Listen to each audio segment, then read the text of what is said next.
गया। लेकिन भैया ये क्षेत्रफल बिल्कुल गलत है। अगर लंबाई चौड़ाई सेम नहीं है या बराबर नहीं है, बहुत ज़्यादा उल्टी-सीधी है, तो क्षेत्रफल निकालने का यही पैमाना लोग लागू करते हैं। ध्यान देना, अभी आप देख पाएँगे, एक तरीका नहीं हम 3-3 तरीका बताने वाले हैं। तो अभी आप देखोगे कि कितना ज़्यादा डिफरेंस आएगा और आप कितना ज़्यादा नुकसान में जाने वाले थे। तो यहाँ पे आया 1353। जय हिंद दोस्तों, आज की वीडियो आपके लिए बहुत इंपॉर्टेंट है। ये वीडियो लास्ट तक देख लीजिएगा, आप बहुत बड़ी ठगी होने से बचने वाले हैं, क्योंकि नापने का जो फार्मूला है, वो लंबाई गुणे चौड़ाई है और लंबाई गुणे चौड़ाई से कहीं न कहीं नापते हैं और वो आपसे बहुत बड़ी गलती करवा देता है। आप जानते हो ज़मीनों का रेट आसमान छू रहा है। तो इतनी महँगाई में अगर 100 स्क्वायर फीट का अंतर आ गया, तो आप समझ सकते हैं कि कितना बड़ा अंतर है। तो इस वीडियो को लास्ट तक देख लीजिएगा, बहुत बड़ी ठगी से आप बच जाएँगे। तो चलिए फटाफट से आज की वीडियो की हम शुरुआत करते हैं और यहाँ पे आपके सामने एक खेत है। अब इस खेत में आप देखेंगे कि इसकी भुजाएँ बहुत ज़्यादा उल्टी-सीधी हैं। ये 52 मीटर है, तो ये 30 मीटर है, ये 16 मीटर है, ये 50 मीटर है, मतलब कि बहुत बड़ा अंतर है लंबाई-चौड़ाई में। अगर चौकोर होती तो मैं लंबाई गुणे चौड़ाई कर लेता, क्षेत्रफल निकल जाता। लेकिन ऐसी भुजाओं में दिक्कत क्या आती है, मैं आपको बता रहा हूँ कि लोग कैसे क्षेत्रफल निकालते हैं। इसका क्षेत्रफल निकालते हैं औसत लंबाई से। ध्यान देना, सबसे पहले औसत लंबाई निकालते हैं, औसत लंबाई। और औसत लंबाई निकालने के लिए यहाँ पे लंबाई की दोनों भुजाओं को जोड़ते हैं। मतलब पहली भुजा कितना है, 52 है, दूसरी भुजा कितना है, 30 है। 52 और 30 कितना, 82, और 2 भुजाएँ हैं तो 2 से हम इसको डिवाइड कर देते हैं। हमारी औसत लंबाई कितना आ गई, आप कहोगे सर 41 आ गई, सही है। इसी तरीके से औसत चौड़ाई निकालते हैं, औसत चौड़ाई। तो औसत चौड़ाई निकालते हैं यहाँ पे। औसत चौड़ाई में चौड़ाई की दोनों भुजाओं को जोड़ते हैं। ध्यान देना, 16 मीटर और 50 मीटर। तो 16 मीटर और 50 मीटर ये हो गया कितना, 66 मीटर और बटे में 2। तो यहाँ पे कितना आ गया, आप कहोगे सर 33 आ गया। हम जानते हैं कि क्षेत्रफल कैसे निकालते हैं, लंबाई गुणे चौड़ाई। तो यहाँ से हम खेत का क्षेत्रफल जो निकालते हैं, खेत का क्षेत्रफल जो निकालते हैं, वो हम जानते हैं कैसे निकालते हैं, लंबाई और गुणा चौड़ाई। मतलब औसत लंबाई गुणा औसत चौड़ाई। लंबाई कितना है, 41 है, और चौड़ाई कितना है, 33 है। ये टोटल हो जाएगा 1353 मीटर का स्क्वायर। यहाँ पे ध्यान देना, ये हमारा जो क्षेत्रफल आ गया। लेकिन भैया ये क्षेत्रफल बिल्कुल गलत है। अगर लंबाई चौड़ाई सेम नहीं है या बराबर नहीं है, बहुत ज़्यादा उल्टी-सीधी है, तो क्षेत्रफल निकालने का यही पैमाना लोग लागू करते हैं। ध्यान देना, अभी आप देख पाएँगे, एक तरीका नहीं हम 3-3 तरीका बताने वाले हैं। तो अभी आप देखोगे कि कितना ज़्यादा डिफरेंस आएगा और आप कितना ज़्यादा नुकसान में जाने वाले थे। तो यहाँ पे आया 1353। दूसरी बात करते हैं, मान लीजिए खेत यही है। ध्यान देना, फिर से पूरा दिमाग में साफ करिए, खेत यही है। अब दूसरी बात, जैसे मैं कहता हूँ कि यहाँ पे आपके पास कोई लैंड है, ये सही है, और इस ज़मीन की ये लंबाई है और ये क्या है, चौड़ाई है, सही है। तो अगर ये लंबाई 15 मीटर की है और चौड़ाई आप मान लो कि 10 मीटर की है, ऐसे समझना। तो इसका क्षेत्रफल क्या हो जाता है, आप कहोगे सर लंबाई गुणा चौड़ाई हो जाता है। तो लंबाई गुणा चौड़ाई करोगे, 15 गुणा 10 करोगे तो कितना हो जाएगा, आप कहोगे 150 हो जाएगा। यहाँ पे ध्यान देना, सही है। अगर मैं कहूँ कि इसका क्षेत्रफल आप डायरेक्ट ऐसे निकाल दो अंडर रूट के अंदर, सही है, लंबाई लंबाई गुणा चौड़ाई और फिर लंबाई गुणा चौड़ाई कर दो, सही है। मतलब सारी भुजाओं को रूट के अंदर रख दो इस तरीके से। तो सारी भुजाओं को मैं रूट के अंदर रख रहा हूँ, यहाँ पे ध्यान देना। तो लंबाई वाली 2 भुजा, ये 15, ये 15, यहाँ पे मैंने कहा 15 और गुणा 15 ये रख दिया, और चौड़ाई वाली 2 भुजा रख दिया 10 गुणा 10 ये रख दिया। तो ध्यान देना, रूट के अंदर अगर 2 संख्याएं मिल जाए तो रूट के बाहर आ जाती है। फिर से यहाँ पे 15 बाहर आ गया और ये 10 बाहर आ गया। 15 धामा कितना हो गया, आप कहोगे सर 150 हो गया। मतलब कि 150 यहाँ भी आपको मिल रहा है, 150 यहाँ भी मिल रहा है। तो अगर उस तरीके से हम इसको निकालें, इसका क्षेत्रफल निकालें, यहाँ पे बड़े ध्यान से समझना, इसका क्षेत्रफल इस तरीके से निकालें, तो ऐसे निकालेंगे तो यहाँ पे हम क्या करें, अंडर रूट के अंदर सारी भुजाओं को रख देते हैं हम। एक बार 52 गुणा 30 और गुणा यहाँ पे 16 और गुणा 50। तो ये पूरा हल करेंगे आप, तो ये आएगा 1248, सही है। और 3 बार 0 ये आएगा, रूट के अंदर आ जाएगा। और रूट के अंदर आएगा, जब आप इसको हल करोगे तो ये आएगा 111, ये 17.13 ऐसे करके आएगा। मतलब 1117.13 ये आएगा। ध्यान देना, इस तरीके से जब हमने निकाला ये, तो 1353 आया, और इस तरीके से निकाला तो इससे थोड़ा सा और सही हुआ, सही है। लेकिन अब हम तीसरे तरीके पे बात करेंगे जो सबसे इंपॉर्टेंट है, और इसी से आपको निकालना होगा। एक बार आप बहुत अच्छे से समझ लेना, तीसरे तरीके से ऐसे निकालोगे, देखो इसका एग्जैक्ट निकल ही नहीं सकता। आप कहीं भी ये आकृति डालोगे, क्षेत्रफल पूछोगे तो नहीं बताएगा। तो यहाँ पे क्या है, अपना स्मार्ट तरीका लगाना पड़ेगा।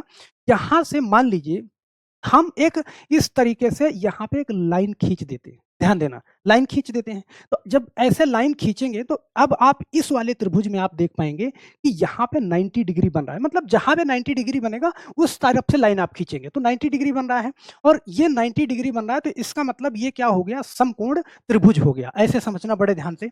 तो अगर समकोण त्रिभुज की बात करें, यहाँ पे ध्यान देना, अगर हम समकोण त्रिभुज की बात करें, सही है, समकोण त्रिभुज, समकोण त्रिभुज का जो क्षेत्रफल होता है, जो क्षेत्रफल होता है, इस चीज की बात करें तो यहाँ पे होता है लंबाई, सही है, या फिर आप ऐसे कह सकते हो कि आधार गुणे ऊंचाई, ऐसे बोल दो आप, सही है, ये आपके लिए ज्यादा सही रहेगा। यहाँ पे मैं ऐसे बोल दूं कि आधार आधार गुणा ऊंचाई, सही है, आधार गुणा ऊंचाई और बटे में 2, ये हमारा क्या निकल जाता है, क्षेत्रफल निकल जाता है। तो अगर इतने एरिया का हम क्षेत्रफल निकालना चाहें तो ध्यान देना, देखो ये आधार हो गया, सामने वाली भुजा को मैं लंब मान लूं या फिर इसको लंब मान लो, इसको आधार मान लो, कुछ भी बदलना नहीं है क्योंकि आधार गुणे ऊंचाई करोगे तो दोनों ऊपर ही रहेगा। तो यहाँ पे देखो आधार इसको मैंने माना तो यहाँ पे 16 गुणा ऊपर कितना है, 30 है, 16 गुणा 30 और बटे में मैंने 2 कर दिया। तो देखो 2 से काटा 8 बार में कटेगा और 8 त्रिक 24, ये कितना हो गया, 240 मीटर का क्या, स्क्वायर। ये इतने का क्षेत्रफल हमारा निकल के आ गया, कितने का, इतने इतने एरिया का 240 मीटर स्क्वायर, इतने एरिया का क्षेत्रफल निकल के आ गया।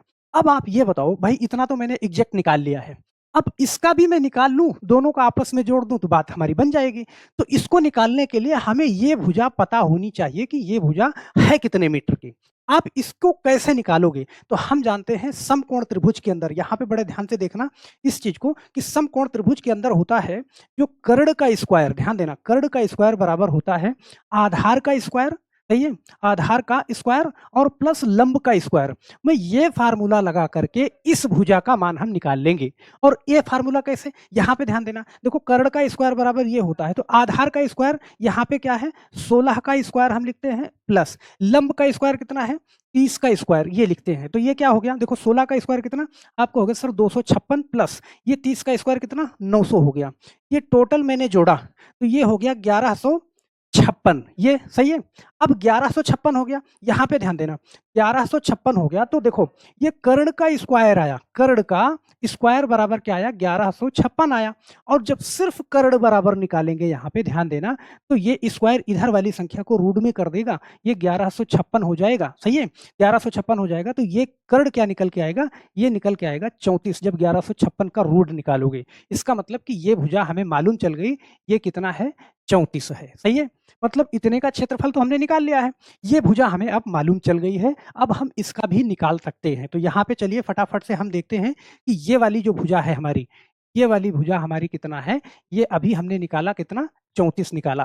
तो 34 निकाला तो यहाँ पे हम क्या अप्लाई करेंगे, यहाँ पे हम विषम बाहु त्रिभुज का क्षेत्रफल निकालेंगे, क्योंकि कोई भी भुजा समान ना हो तो वो कैसा त्रिभुज हो जाता है, विषम बाहु त्रिभुज हो जाता है। और विषम बाहु त्रिभुज, ध्यान देना, जो विषम बाहु त्रिभुज का क्षेत्रफल होता है, ऐसे समझना, मैं लिखता हूं पूरी बात, विषम बाहु त्रिभुज, विषम बाहु त्रिभुज जिसकी कोई भी भुजा समान ना हो, सही है, विषम बाहु त्रिभुज का जो क्षेत्रफल होता है वो क्या होता है, कैसे निकालते हैं हम लोग, हम लोग ऐसे निकालते हैं, अंडर रूट के अंदर यहाँ पे क्या करते हैं, एस, सही है, ब्रैकेट के अंदर s माइनस ए, फिर ब्रैकेट के अंदर s माइनस बी, फिर ब्रैकेट के अंदर s माइनस सी, इससे निकालते हैं, सही है।